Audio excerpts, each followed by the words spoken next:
Amanda Holden. Every year I say I won't watch the live semi-finals of Britain's Got Talent, and pretty much every year I do. After a sunny bank holiday out and about, I sank into the sofa with a lager shandy and a Curly Wurly, and it just seemed the perfect thing to watch. 10 minutes in, the lightning had halted proceedings. An already slightly fish out of water deck plunged into further chaos. Once we were up and running again, the acts were, at best, a tad mediocre on the first night.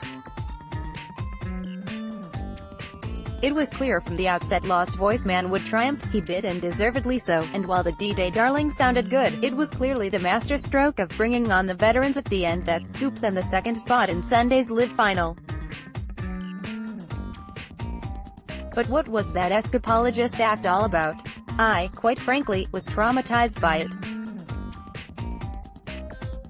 If he wasn't actually on the point of drowning, he did an extremely convincing job of looking like he was, and I am pretty sure that paramedic passed him a tool to emergency release the box on his head. No mention was made of this, but he had held his breath for over 2 minutes by this point, which is a very long time and much longer than the 1 minute 40 point at which he told us all he would be in serious trouble. Obviously he must be practiced, but he really did look like he was struggling.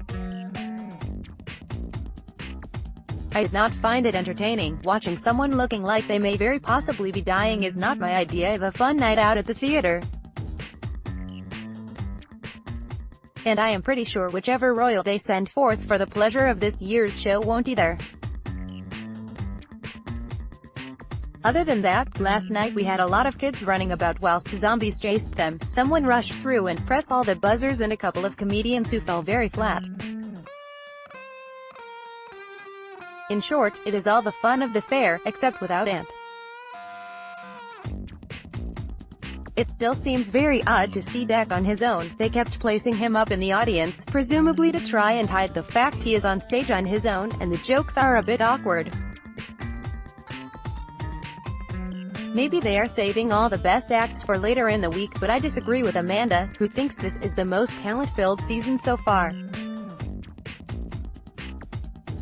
When David's Golden Buzzer Act, a somewhat game 61-year-old chap who sang and danced to a catchy tune of his own creation, is the best thing on one of the live semi-finals, you kind of have to question the rest of it.